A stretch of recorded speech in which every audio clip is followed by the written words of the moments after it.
तो इन्वायरमेंट की इस लेक्चर सीरीज़ को आगे बढ़ाते हुए नेक्स्ट टॉपिक देखते हैं, levels of organisation in ecology, यानी कि पारिस्थितिकी में संगठन के स्तर।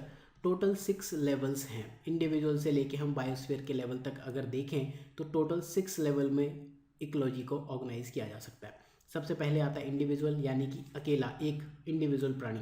फॉर एग्जांपल एक फिश आपको दिख रही है। अब मैनी इंडिविजुअल्स, बहुत सारे इंडिविजुअल मिला के बनाते हैं पॉपुलेशन। ये ध्यान रखना कि सेम स्पीसीज़ के होंगे। अब बहुत सारी population, for example fish population plus दूसरे टाइप की population A plus B plus C plus D, जो सारी दिखें, फिश हो गई, कैट हो गई, लायंस हो गए, वो आपके बनाएंगे कम्युनिटी। कम्युनिटीज़ जब बहुत सारी हो जाती है, मैनी कम्युनिटीज़ प्लस इन्वायरमेंट, इसमें इन्वायरमेंट का एलिमेंट भी जोड़ दो तो इकोसिस्टम बनता है। लार्ज लेवल पे अगर आप इकोसिस्टम को देखो तो बायोम कहलाता है। इस लेक्चर में हम डिटेल में जो टॉपिक पढ़ने वाले हैं वो बायोम है। बायोम एक काफ़ी इंपॉर्टेंट टॉपिक है। इस टॉपिक में सबसे पहले आपको डिटेल में बायोम पढ़ना होता है, होता क्या है, एंड जो ये फिगर है ये समझनी होती है किस बायोम में कौन से जीव जंतु रहते हैं, वो पढ़ना होता है। वेजिटेशन, क्लाइमेट, काफ़ी सारी चीज़ें पढ़नी होती है। तो इस लेक्चर में हम कुछ इंट्रोडक्टरी पार्ट देखेंगे। टाइप्स ऑफ बायोम्स हम बाद में जब ज्योग्राफी पढ़ेंगे बेसिकली डिटेल में तब पढ़ेंगे, राइट। तो वापस आते हैं, अगला लेवल है बायोस्फीयर। तो इकोसिस्टम के बारे में हम ऑलरेडी यहाँ पढ़ ही चुके हैं। तो ये जो लेक्चर सीरीज़ है इसे अगर आप एक्सेस करना चाहते हो तो सिनॉप्सिस आईएएस के इस यूट्यूब चैनल पर जाकर environment lectures Hindi and English medium, 1 lakh से ज़्यादा लोग इसको ऑलरेडी देख चुके हैं। ये लेक्चर्स जो है न्यू, इनको देखो, पुराने वाले लेक्चर्स आप इग्नोर कर सकते हो। Do consider subscribing our YouTube channel. And geography optional के भी ये लेक्चर्स हैं। एंड इन्वायरमेंट आप जानते हो कि ज्योग्राफी का एक इंपॉर्टेंट पार्ट है। एंड 2020 सीरीज़ जो कि गेम चेंजर सीरीज़ है यूपीएससी के लिए। synopsisis.in पर आकर आप स्पेशल कोर्सेज में यहाँ पर ये वाला कोर्स, एंड जीएस में क्रैश कोर्स, या फिर प्रीलिम्स एंड ऑप्शनल में अपना जो भी कोर्स चाहो उसे एक्सेस कर सकते हो। तो लेट्स स्टार्ट दी लेक्चर। जैसे मैंने बात की कि प्रीलिम्स में तो इससे कई बार क्वेश्चंस पूछे हैं ऑलरेडी। आप देखोगे हर साल 1 से लेके 3, इनफैक्ट 5 तक क्वेश्चंस पूछे हुए हैं। रेयरली ही ऐसा कोई ईयर होता है जब बायोम से क्वेश्चन नहीं पूछता है, राइट। मेंस में आप देखो जीएस में तो नहीं पूछा है, बट ज्योग्राफी ऑप्शनल में काफ़ी सारे क्वेश्चंस पूछे हैं। आप ये क्वेश्चंस देखो, biotic resources, major biotic region of the world's biotic region, then इनके बेसिस ऑफ डिवीजन आपको बताने हैं, then ecological aspect of monsoon region. तो ये सारी चीज़ आपको पढ़नी है। बायोटिक रिसोर्सेज इन इंडिया आप ये बताओगे। देन डायरेक्टली ही यहाँ पर बायोम्स के बारे में भी पूछा है, प्रिंसिपल लैंड बायोम्स बहुत बार पूछा है, राइट। तो बायोम एंड क्लाइमेट के बीच का डिफरेंस बता दो, ये इस टाइप के क्वेश्चन। इनफैक्ट ये क्वेश्चंस आप एनी टाइम जीएस में भी एक्सपेक्ट कर सकते हो, पॉज करके देख लेना। तो सबसे पहले इंडिविजुअल की बात करते हैं। इंडिविजुअल मतलब एक इंडिविजुअल प्राणी, सिर्फ एक। फॉर एग्जांपल आप हो गए, मैं हो गए, एक ऐसा ऑर्गेनिज्म जो कि कैपेबल है इंडिपेंडेंटली फंक्शन करने में। फॉर एग्जांपल इसको समझाऊं मैं आपको, आप अकेले बैठ के पढ़ सकते हो, ज़रूरत नहीं है आपको कि दोस्तों के साथ पढ़ो या फिर कोई आपको पढ़ाए। या और ईजियर वे में बताऊं, आप ब्रीदिंग अगर आपको करनी है, अगर आपको सांस लेनी है, तो उसके लिए आपको किसी और की नीड नहीं है, ठीक है। पढ़ने के लिए तो फिर भी आपको ग्रुप की नीड हो सकती है। तो इसे हम कहेंगे इंडिविजुअल ऑर्गेनिज्म। काफ़ी जितने भी जीव जंतु हैं उन्हें आप अकेले देखोगे तो इंडिविजुअल है। फॉर एग्जांपल प्लांट हो गया, एनिमल, एनीथिंग जो भी अकेले फंक्शन करता है, मैं, आप, हम सब इंडिविजुअल हैं।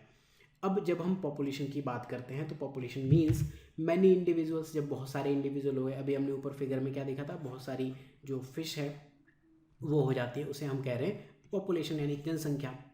अब पॉपुलेशन की कैरेक्टरिस्टिक है, ये एक ऐसी कम्युनिटी है जो इंटरब्रीडिंग है।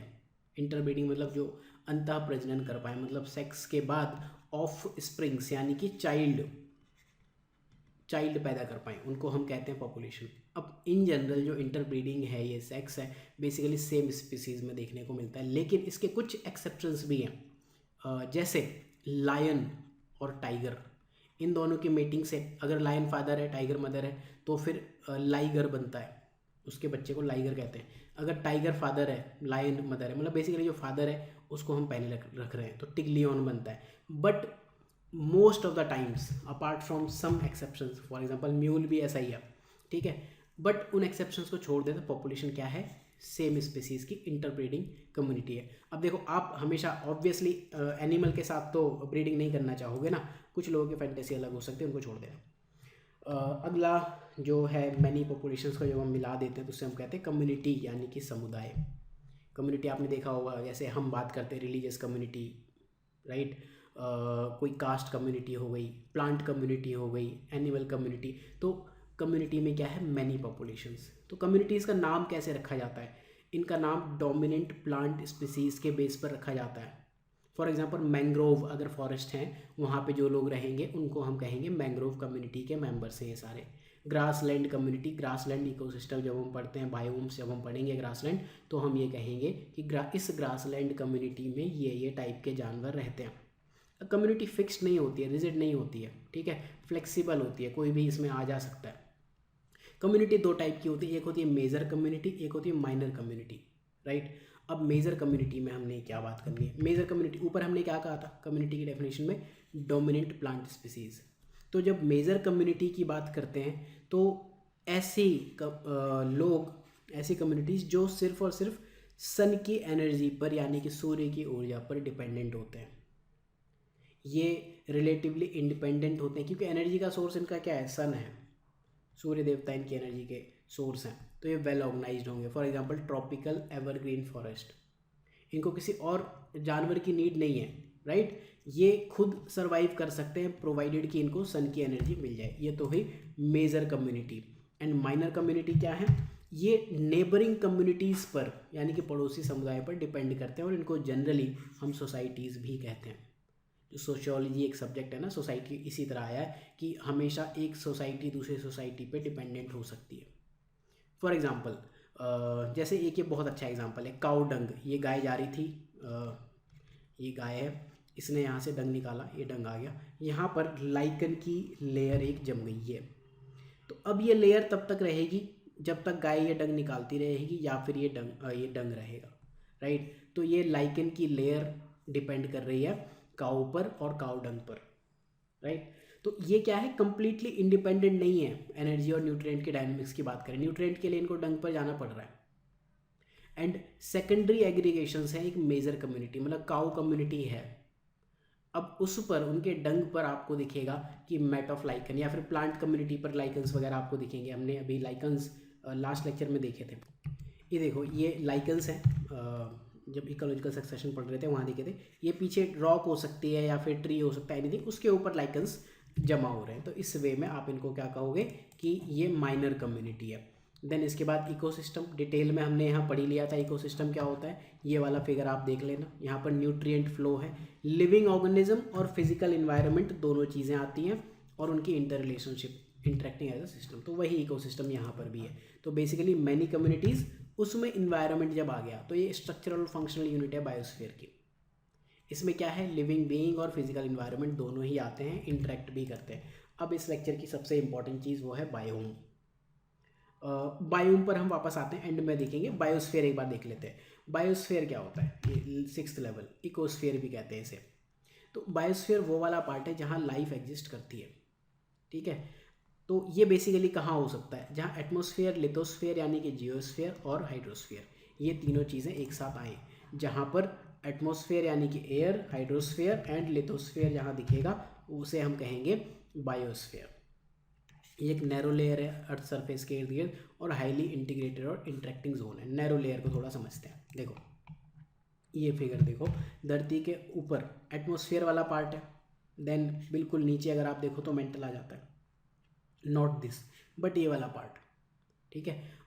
यहाँ पर लाइफ एग्जिस्ट कर सकती। अब अगर आप कहो कि कोई पहाड़ बहुत ऊंचा हो गया तो यहाँ पर हो सकता है फिर लाइफ एग्जिस्ट नहीं करेगी। आप देखोगे बहुत ऊंचे ऊंचे पहाड़ों पर, ग्लेशियर पर लाइफ नहीं होती। या फिर अगर कोई एक डीप ट्रेंच आ गई यहाँ पर, ठीक है, तो डीप ट्रेंच में लाइफ बहुत एक्सट्रीम्स पर एग्जिस्ट नहीं करती। तो बस आपको ये ध्यान रखना है, बायोस्फीयर आपका एब्सेंट होता है एक्सट्रीम्स पर, ये चीज़ आप ध्यान रखोगे। पोल्स पर, हाईएस्ट माउंटेन्स पर, ओशन ट्रेंचेस पर। पोल्स पर आप में से कितने लोग जानना चाहेंगे, सिंपल सी बात है। तो जो लिविंग ऑर्गेनिज्म है पूरे through out the biosphere uniformly distributed भी नहीं है। ये डिस्ट्रीब्यूशन कैसे होगा, ये इक्वेटर से लेकर पोल्स की ओर घटेगा इस वे में, ऐसे घटेगा। या फिर अल्टीट्यूड अगर आप देखो, ये हाइट बढ़ रही है, फॉर एग्जांपल ये हाइट बढ़ रही है, तो हाइट के साथ ये आपका मीन सी लेवल है यहाँ पर, ये वाला, ये MSL है, और ये आपका हाई माउंटेन है, हाइट बढ़ रही है। तो हाइट बढ़ेगी तो क्या होगा, हाइट को एक्सेस पे रख के देखते हैं, अगर हाइट बढ़ेगी तो ये आपका डेंसिटी घटेगी। तो हाई माउंटेन्स पर लोग नहीं रहना चाहेंगे। सेम वे में ओशन ट्रेंचेस के लिए भी आप ये फिगर बना सकते हो। तो जो ट्रॉपिकल रेन फॉरेस्ट है यानी कि उष्ण कटिबंधीय वन है, वहाँ पर काफ़ी हाई डाइवर्सिटी है, अप्रॉक्सीमेटली 50%। अब बात करते हैं बायोम की। इस लेक्चर में हम बायोम का इंट्रोडक्शन देखेंगे, नॉट टाइप्स ऑफ बायोम्स, वो काफ़ी सारे हैं एंड ये सब हमें डिटेल में पढ़ने होते हैं, ठीक है। तो उनके लिए हम अलग अलग लेक्चर्स में बात करेंगे। बायोम एक largely naturally occurring terrestrial community है। फ्लोरा और फोना दोनों चीज़ें हैं, यानी कि जीव और जंतु, वनस्पति और जीव दोनों हैं। अब एक कीवर्ड यहाँ देखना, टेरेस्ट्रियल कम्युनिटी की बात कर रहे हैं। वाटर कम्युनिटी में हम बायोम को डिफाइन नहीं करते हैं, वहाँ हम कहते हैं ओशन जोन्स या फिर मेरीन जोन्स, इस तरह से बातें करते हैं। जो बायोम मेन है, आप थोड़ा सा जूम करके देख लो यहाँ पर, ये कुछ बायोम्स के एग्जांपल आपको दिखेंगे, savanna, tropical rain forest, marine. Biome इसको कंसिडर नहीं करते हैं, ठीक है। डेजर्ट हो गया, टेम्परेट फॉरेस्ट हो गया, फ्रेश वाटर, ये भी अगेन बायोम नहीं है। Then grassland, boreal, tundra. But again आप कहोगे कि बायोम नहीं है तो इसको आपने यहाँ रख क्यों दिया। बहुत सारे लोग कह भी देते हैं मैरीन बायोम्स, बट जो अगर आप डेफिनेशन पर जाओ तो फिर टेरेस्ट्रियल कम्युनिटीज़ की ही आप बात करोगे, उसी को बायोम कहोगे। तो ये बायोम्स हैं, बस आप ये देख लो, ये मैप बनाना सीख लो एटलीस्ट कि कहाँ क्या है। ट्रॉपिकल रेन फॉरेस्ट ये वाला इक्वेटर के पास में, इक्वेटर अगर आप खींचो तो इक्वेटर के पास में आपको ट्रॉपिकल रेन फॉरेस्ट यहाँ दिखेगा, यहाँ दिखेगा, ये इस जोन में आप देखो, ये light green. Then temperate forest आप देखो, ये कलर वाइज देख लो, डेजर्ट कहाँ है, टंडरा टैगा ये वाला, ठीक है, आइस ऊपर तक है। तो इस वे में हम बायोम को डिफाइन करते हैं। बायोम मैप्स पर कहाँ है, ये डिटेल में पढ़ने, बहुत डिटेल में पढ़ना, आपको लोकेशन पता होनी चाहिए कि कहाँ कौन सा है, कि अगर ये टिप, ये वाली यहाँ टिप है तो ऐसी टिप यहाँ क्यों है, ये हमें बहुत डिटेल में पढ़ना होता है। और कहाँ कहाँ ऐसी टिप मिलेगी उसे हम नेक्स्ट लेक्चर्स में बात करेंगे। अब क्लाइमेट की बात करते हैं। बायोम की जो बाउंड्रीज़ हैं, जो हमने ये कह दिया ना कि बायोम ये यहाँ से यहाँ तक है, ये वाला इसकी बाउंड्री ये है, ये वाले बाउंड्री ये है। देन ये कैसे डिफाइन हो रही है, इसको डिफाइन करने के लिए दो पैरामीटर्स हैं। पहला पैरामीटर है टेम्परेचर यानी कि तापमान, दूसरा है प्रेसिपिटेशन। तो ये फिगर बनाना सीख लो आप पहले एक, ठीक है, ये बहुत ज़रूरी है। एनुअल प्रेसिपिटेशन सेंटीमीटर में एंड एनुअल एवरेज टेम्परेचर। अगर टेम्परेचर बहुत कम है और प्रेसिपिटेशन भी कम है तो टुंड्रा होगा। टेम्परेचर बहुत हाई है और प्रेसिपिटेशन यानी कि रेनफॉल भी ज़्यादा है तो ट्रॉपिकल रेन फॉरेस्ट। तो ये बनाना सीख लो, बहुत काम आने वाला है, बिलीव मी बहुत ज़्यादा काम आने वाला है। प्रीलिम्स में बायोम से बहुत क्वेश्चंस पूछते हैं। खैर ठीक है, इसको हम डिटेल में अभी तो एक्सप्लेन नहीं कर रहे हैं, बट आई गेस कि आप ये एटलीस्ट बनाना सीख लोगे। अगर आप एग्री करते हो मेरी इस बात से कि आप ये फिगर बनाना सीख लोगे प्लस ये याद कर लोगे ये मैप, तो फिर कमेंट सेक्शन में एक बार लिख देना यस आई विल डू, ठीक है।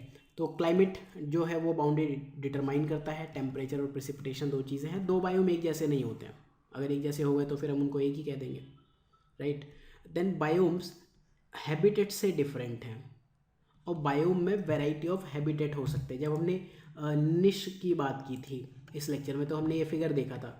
यहाँ आप देखो, हैबिटेट क्या, एक पेड़ हो सकता है, एक पेड़ को भी आप हैबिटेट कह सकते हो, वहाँ अलग अलग लोग रह सकते हैं। हैबिटेट में निश हो सकते हैं। तो बायोम को आप निश या हैबिटेट से कंफ्यूज मत करना, बहुत ही अलग चीज़ है। देन ये बायोम का पिरामिड, ये फिगर भी आप बनाना सीखो कि हॉट से कोल्ड की तरफ जा रहा है। ये आप ट्रॉपिकल, टेम्परेट, सब पोलर और पोलर रीजन देखोगे। देन वेट से ड्राई कॉन्टिनेंट हैं बेसिकली, उस बेस पे आप देखो। फॉर एग्जांपल ये नॉर्थ अमेरिका है आपका, तो ये इस वे में आपको कैसे दिख रहा है, यहाँ आप थोड़ा सा देखने की कोशिश करो, ठीक है। यहाँ पर आप ये अप्लाई करना, आपको आइडिया लगेगा, ठीक। तो बायोम पिरामिड, आपको ये फिगर भी याद कर लेनी चाहिए, ये भी कर लेनी चाहिए, एंड ये वाली तो करनी ही चाहिए। पहली दो इमेजेस तो बहुत ज़्यादा इंपॉर्टेंट है। देन देखो जो बायोम्स है ना, अगर आप थोड़ा ऐसे लार्ज स्केल पे देखना चाहो ऐसे, तो दिखते कैसे, ग्रासलैंड कुछ अलग हो गया, रिवर अलग दिखेगी, हॉट डेजर्ट अलग दिखेंगे। देन यहाँ पर आप अलग अलग बात करोगे, ग्रासलैंड बायोम्स हो गए। देन यहाँ पर फॉरेस्ट दिखेंगे। देन यहाँ पर ये आपका माउंटेन बायोम्स आपको दिखेंगे, राइट। इस वे में आप देख सकते हो। हालांकि ये फिगर बस दिखाने के लिए देख लेना, खुश हो जाना, बहुत इंपॉर्टेंट फिगर है नहीं। अब जो एक्वेटिक सिस्टम, इनको हम बायोम्स नहीं कहते हैं, बायोम इनको नहीं कहते। हालांकि वो डिस्टिंक्ट लाइफ जोन में डिवाइड हो सकते हैं। ऊपर अभी हमने लैंड बायोम में क्या देखे थे, दो फैक्टर देखे थे, टेम्परेचर और प्रेसिपिटेशन। अब यहाँ वाटर है तो कहाँ से प्रेसिपिटेशन आप ले आओगे, जब प्रेसिपिटेशन है नहीं, पानी ही पानी है, तो यहाँ आपको जो डिवीज़न है, डिफरेंस है, उसके लिए एक अलग पैरामीटर लाना पड़ेगा। तो वो डिफरेंस आता है सैलिनिटी से, डिजोल्व न्यूट्रिएंट का लेवल क्या है, टेम्परेचर क्या है, सनलाइट पेनिट्रेशन क्या है। तो ये जो फैक्टर्स है ना, ये हम डिटेल में यहाँ पढ़ते हैं बेसिकली। वाटर जब हम यहाँ पढ़ेंगे, ये वाले जोन्स वगैरह, ये सारे जोन है, फोटिक का फोटिक, ये सारा हम पढ़ेंगे यहाँ पर, राइट। तो इसलिए इस फिगर को तो हम अभी करते हैं बस इग्नोर, आपको बताने के लिए सफिशिएंट है कि आप बस ये ध्यान रखना ये वाली चीज़ ऐसे होती है। बस एक्वेटिक सिस्टम में क्या है, टेम्परेचर डिफरेंस तो फिर भी दिखता है, बट प्रेसिपिटेशन का डिफरेंस नहीं है। एक मेजर रीज़न ये भी है कि इनको हम बायोम नहीं कहते हैं। एक्वेटिक जोन्स के एग्जांपल क्या हो सकते हैं, फ्रेश वाटर इकोसिस्टम, जिसके दो टाइप हो सकते हैं, एक हो सकता है लोटिक, एक हो सकता है लेंटिक। लोटिक यानी कि बहता हुआ, लेंटिक मतलब रुका हुआ। याद करना है तो कैसे याद करोगे, लोटिक लोट रहा है, लेंटिक लेटा हुआ है। मैंने तो ऐसे याद किया हुआ, अदरवाइज याद नहीं होते। तो लोटने वाले में, मूविंग में क्या है, रिवर हो गया, ग्लेशियर हो गया। स्टेगनेंट में क्या होगा, पूल, पॉन्ड, स्वाम्प, ये सब, तालाब, तलैया, दलदल, ये सारी चीज़ें। एस्चुरीज होती है। एस्चुरीज एक काफ़ी इंपॉर्टेंट कॉन्सेप्ट है एंड बहुत ज़्यादा न्यूज़ में रहता है ये। एस्चुरीज क्या होती है, जब रिवर ओशियन में जाके मिलती है, फ्रेश वाटर ब्रैकिश वाटर में मिलता है। अगेन अगर आपको एक पुराना कॉन्सेप्ट याद हो जिसकी हमने बात की थी कुछ लेक्चर पहले, उसे हम कहते थे इकोटोन। इकोटोन में हमने क्या कहा था, इस तरह के दो सिस्टम है, ये आपका रिवर हो गया एंड फॉर एग्जांपल ये आपका रिवर है एंड ये आपका वाइट वाला ओशन है, फ्रेश वाटर ब्रैकिश वाटर। तो यहाँ पर क्या होगा, ये वाला कॉन्सेप्ट लगेगा एज इफेक्ट वाला, और यहाँ पर जो स्पीसीज़ है ज़्यादा होंगी। क्यों, क्योंकि रिवर की फ्रेश वाटर स्पीसीज़ भी ज़्यादा होंगी, मैरीन स्पीसीज़ भी ज़्यादा होंगी एंड जो वहाँ की खुद की स्पीसीज़ हैं वो भी ज़्यादा होने वाली है।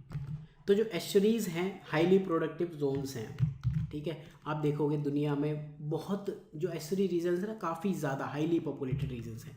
बाकी कुछ एग्जांपल आपको देखने, marine ecosystem, coral reef, mangrove, estuaries पे थोड़ा वापस आते हैं। एक तो ये फिगर आप याद करो, ये फिगर काफ़ी इंपॉर्टेंट फिगर होने वाली है। इनफैक्ट जीएस के लिए भी याद करो, ज्योग्राफी के लिए भी याद करो। बेड रॉक है, मतलब यहाँ रॉक है, एबंडेंट चैनल, रिवर कभी यहाँ से बहती होगी, तो ये बन गया। फिलहाल बस ये फिगर बनाना सीख लो, इन पे हम बात करेंगे अगेन। फ्लड प्लेन, फ्लड कहाँ कहाँ तक आ सकता है, उसकी वजह से प्लेन बना। मैंग्रोव फॉरेस्ट हो सकते हैं यहाँ पर, सॉल्ट फ्लैट्स हो सकते हैं, आपको हो सकता है बिल्कुल सॉल्ट ही दिख जाए वहाँ पर। टाइडल सैंड बैंक हो सकते हैं, शोआल्स हो सकते हैं। अगर आपको पता है तो ठीक है, कमेंट सेक्शन में बता दो क्या होते हैं, अदरवाइज ठीक है, बस नोट करके रखना कि शोआल्स होने वाले हैं। बैक स्वाम्प्स हो सकते हैं और इंटरटाइडल फ्लैट्स वगैरह, ये सारी हो सकती है, एस्चुरीज़ है। अब एस्चुरीज़ में आप कई बार देखोगे ना, सेटलमेंट्स की अगर आप बात करो तो इस तरह के इमेजेस आपको दिखेंगे, गूगल इमेजेस जूम कर करके देखना। एस्चुरीज़ मोस्टली पॉपुलेटेड है। हुगली एस्चुरी की बात करो या फिर आप यूएसए में बात करो, जो मेजर सिटीज़ है, न्यूयॉर्क हो गया, वॉशिंगटन, एस्चुरीज के आसपास बहुत ज़्यादा बसे हुए हैं। थ्रेट्स टू एस्चुरीज ये काफ़ी ज़्यादा इंपॉर्टेंट टॉपिक्स हैं। तो ये फैक्टर्स लिखे हैं, इनको आप याद कर लो, बस रट लो इनको। फॉरेस्ट्री हो गया, सीवेज हो गया, न्यूट्रिएंट पॉल्यूशन हो गया, इसकी वजह से यूट्रोफिकेशन होता है। अगर आपको यूट्रोफिकेशन नहीं पता तो नेक्स्ट लेक्चर में बात करेंगे, पता है तो वेरी गुड, याद रखो। लैंड क्लियरेंस की वजह से यहाँ पर हो सकता है सॉइल आ जाए इरोड होके। देन इंट्रोड्यूस्ड स्पीसीज़, बाहर से स्पीसीज़ आ गई, एलियन स्पीसीज़ अगर आ गई तो वो यहाँ पर कुछ इश्यूज़ करेंगे। फिशिंग की वजह से, चैनल ड्रेजिंग, खोद रहे हैं लोग चैनल को।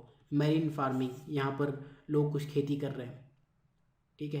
देन इनफ्लिंग एंड रिक्लेमेशन, मुंबई में आप देखो जो वहाँ पर फ्लड का रीज़न है, कहीं ना कहीं रिक्लेमेशन एक बहुत बड़ा रीज़न है। देन मार्शेज आपको दिखेंगे, काफ़ी सारी चीज़ें आपको दिखेंगी। तो ये थ्रेट्स टू एस्चुरीज है। बायोस्फीयर की हम बात कर चुके हैं, तो इस लेक्चर में हम काफ़ी सारी चीज़ें डिटेल में डिस्कस कर चुके हैं। आई गेस कि आपको बायोम का कॉन्सेप्ट समझ में आया एंड इससे रिलेटेड और एक्सपेंड करेंगे जब हम बायोम्स, टाइप ऑफ बायोम्स को डिटेल में पढ़ेंगे। अभी के लिए फ़िलहाल इतना ही।